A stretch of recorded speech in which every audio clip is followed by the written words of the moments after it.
klabu ya Liverpool binafsi nahisi kuna kitu hakipo sawa. Kuna watu pale inabidi waangaliwe vizuri, ni kama ni competent kuwa pale au vipi. Kuna kitu hakipo sawa kwa sababu linapokuja swala la fitness, naona klabu nyingi zinakuwa ziko serious sana kwa fitness ya wachezaji wao. Tumeona kilichotokea kwa Lamine Yamal juzi, wiki iliyopita Lamine Yamal ameitwa na De La Fuente katika timu ya taifa ya Spain. Lakini Barcelona wakatoa ripoti ya madaktari kuipeleka La Liga, kwa chama cha La Liga, na kusema kwamba Lamine Yamal kwa sasa hivi hayuko fit kushiriki mashindano ya kimataifa. Anahisi maumivu. So ana majeraha, anahisi maumivu kwa mbali, mild injury. Hiyo ni ripoti iliyotoka kwa Barcelona kwenda kwa La Liga kumlinda mchezaji wao ili awe katika fitness, na ukiangalia msimu ndo kwanza unaanza. Lakini tukija kwa Liverpool, shida iko wapi? Ibrahima Konate mechi ya Chelsea na Liverpool hakumaliza mechi.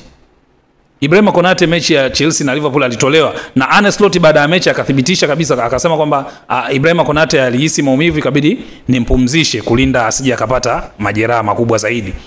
Hugo Ekitike ameenda ndio kutumikia timu ya taifa ya Ufaransa, lakini pia Hugo Ekitike alienda kule akiwa hayuko fit. Mechi ya Liverpool na Galatasaray, Hugo Ekitike alipata majeraha, bado hajarigeni fitness yake, kaitwa timu ya taifa, anaenda kule anacheza.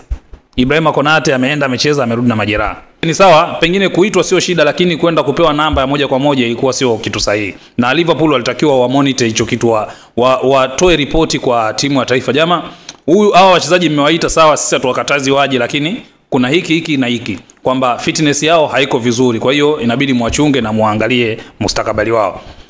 Tunajua kabisa Gravenberch ndo kama moyo sasa hivi wa Liverpool pale midfield.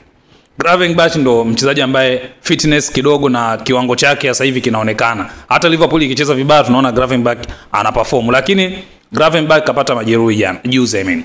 Gravenberch kapata majeruhi nje. Ukumbuke tarehe 19 ni Liverpool na Manchester United, na hiyo inakuwa mechi ngumu.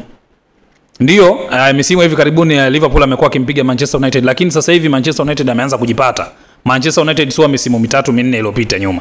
Manchester United anaanza kujipata kidogo. Kwa hiyo Liverpool katika swala la fitness ya wachezaji kuna kitu hakipo sawa.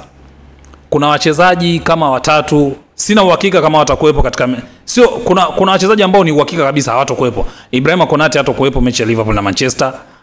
Alisson Becker mechi ya Liverpool na Manchester hatakuepo. Gravenberch hatuna uhakika kama atakuepo katika mechi ya Liverpool na Manchester.